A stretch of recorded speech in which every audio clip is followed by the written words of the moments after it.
Groceries, no studio, no booking agent, no bucket list, no PR, no marketing, just fans. Man, we built this house where my days end and it's vacant, and they bury me with that only key my biggest fans won't break in. With a Ouija board and a box of chalk, draw a pentagram, hail Satan. Try to bring me back from that wooden box they'll try to fill my grave with. Then I'll sit on the roof with the rifles I hid in the fridge, and I'll shoot at the men on the ridge who are coming to undo the work that I did on the block of the highway that leads to the crib and put sensors on all of the portion of the bridge, so they know it's coming to empty the clip, and they'll cut all the bodies and cut off the skin. Alright. Sorry about that. Recording at the same time. Multitasking. I love that part. Anyways, sorry you had to go through that again. So anyways, where the fuck was I? Oh yeah, so all these different apps, you can look at them as their personalities you take on, because personalities you take on can also be very helpful, especially in hypnosis. You can put triggers in there to trigger certain personifications and more than personalities, but you know, taking on a personality is not much different than taking on a deity, especially if you really get into that. But you want to take on a deity is going to allow you to get stuff, receive stuff, whether that's information, whether it's to banish away stuff, whether it's to receive money, whether it's to banish away, or whatever the case is. So anyways, that's why I really wanted to emphasize on the whole thought form and or ancestors. It's not, performing magic to me is not completely different from, you know, making egregores, except when you're doing making a servitor egregore thought form, you're actually doing it on purpose. But it's not completely clear to me that whenever you make a sigil, well, you basically turn what you want into a picture. And you're putting that picture into your mind, so that picture is attached to a thought. So does it create a thought form? And that thought form goes out there and get it, and it just looks like your sigil. Who the fuck knows? Who the fuck cares? It works.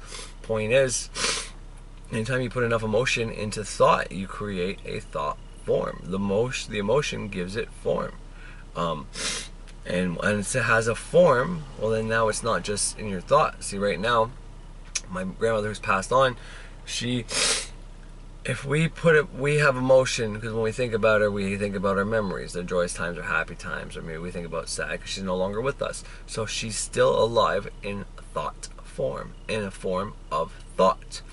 And these thought forms can help you, can give you information, or you can create them to do something for you. It doesn't matter whether you create it out of scratch, whether you just create it by thinking, fearing the same shit over and over and over and over again.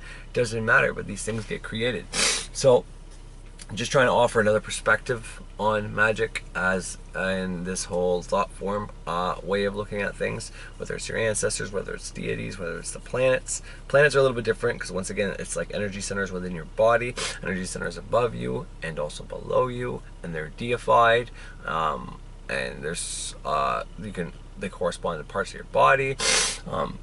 Just like the zodiac, days of the week. So the planets and planetary magic is really, really, really profound. But like I said, I think it's built more for transformation.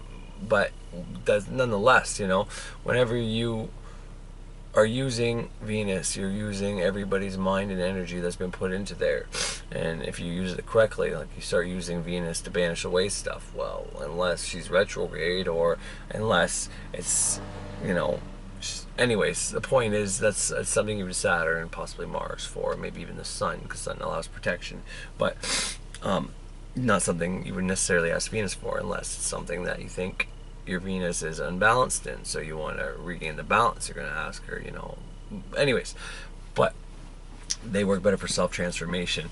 But any thought form you either created or already created. This is why I said before, any god that is worshipped, either old pagan gods or new gods or Jehovah or, you know, Yahweh or whoever, you're using the power that's behind it to fuel, you're using everybody's emotion and everybody's thought that's in those things, and then you're wielding it to and bending it to do your will.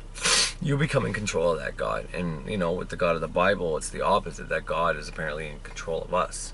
We've given that God our power and just said, yeah, do what you want with us. And it's like, well, what if someone's controlling that God and he has some generic shitty remedial fucking bullshit reality set for anybody who believes in that God? Well, then now you're fucked. So good luck with that shit. But anyways, so back to let's see here.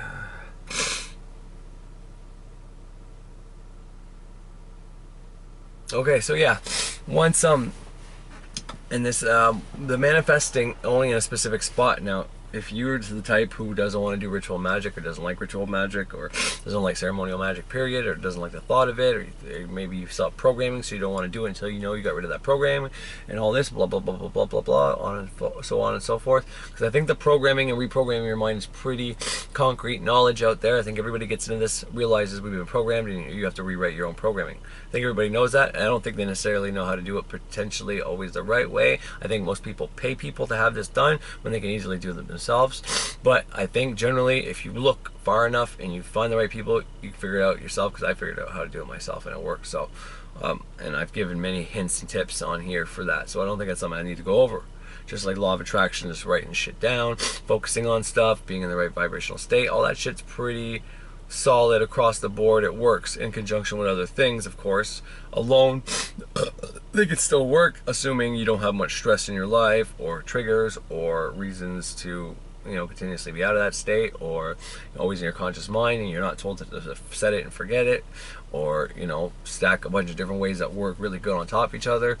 But all that one I've already been through multiple times. Or if you're watching me, you're probably not a brand new person. Maybe you are, but you know, you can go back and listen to all that stuff. But the things I'm re-emphasizing over and over and over again is because it's important. And oh, a small little correction.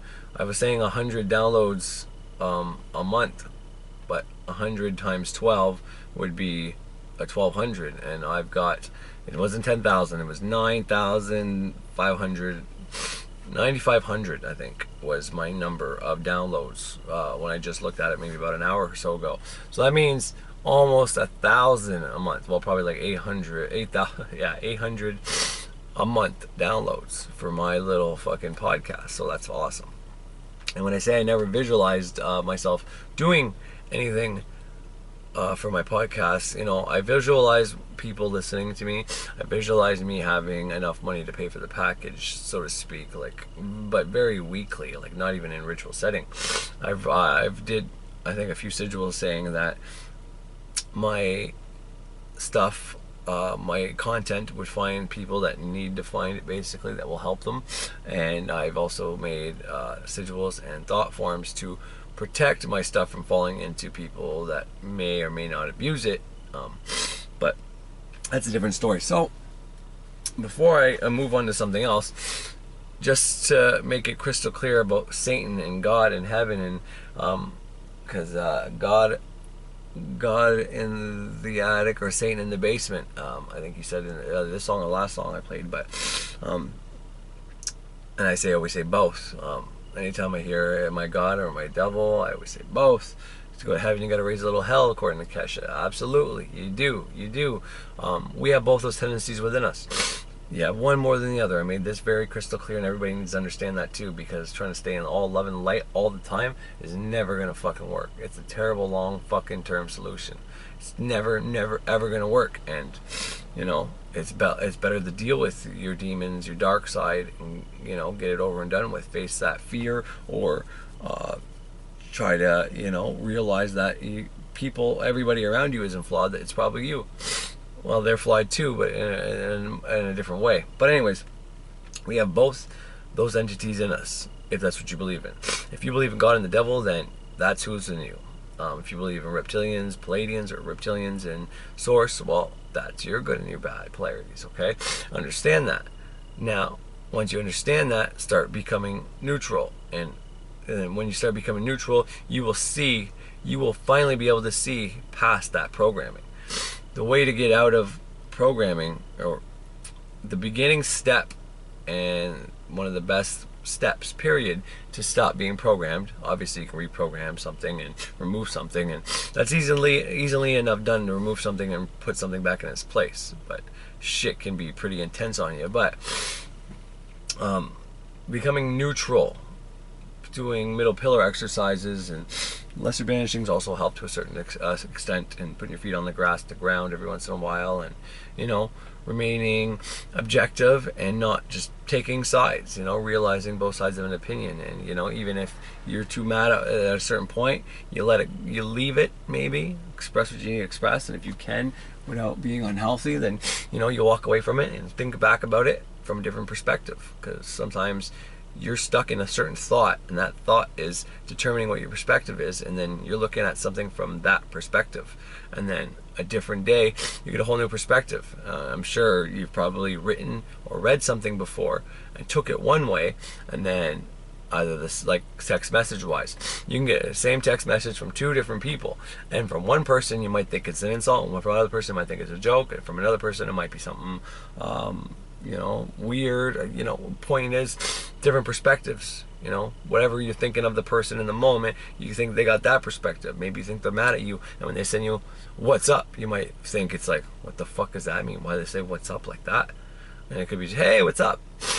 So perspective. Like, I've written stuff, and it was so late, and I'm starting to fall asleep. I went to bed, and I woke up, and I read it, and some of it made sense, some of it didn't make sense, and then I elaborated on it in a whole different fucking way that I'm pretty sure that I was going a whole different. Anyways, so perspective is very important, but when you're in the moment, it's very hard to just change your perspective. So, and it takes about 20 minutes to fucking really get out of that mindset, to be able to just remove yourself from whatever situation. If you're fighting with your wife and you prove her wrong, well, if you keep talking for the next 20 minutes, she's either going to bring up shit you did wrong in the past, or use what you're saying against you, or do something stupid because she's still mad at you.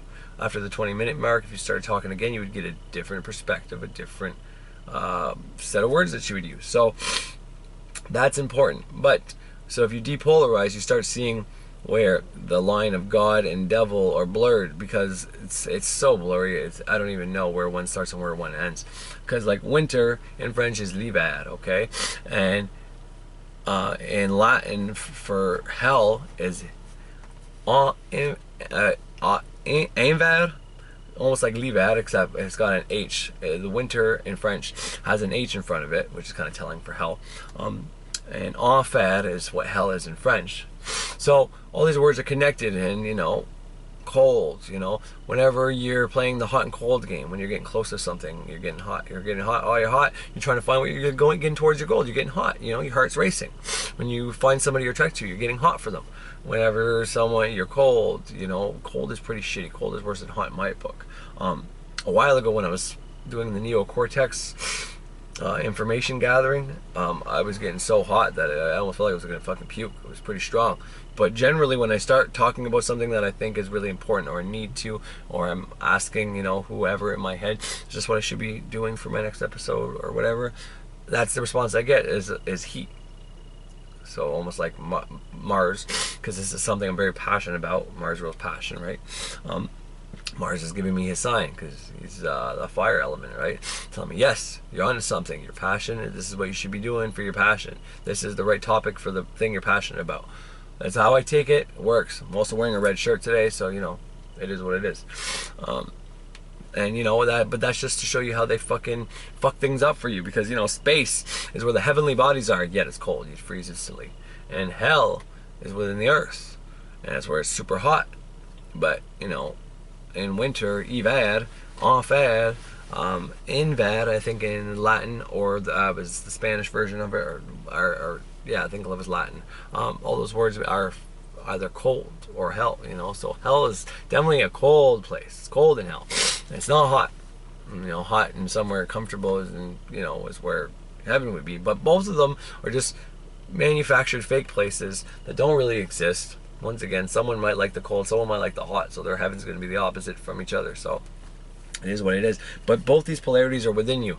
And once again, I think the initial intent of the devil and God is to personify these beings, these energies within our body, because it'd be very hard to just understand that these energies are within our body, especially if there's like 7 of them.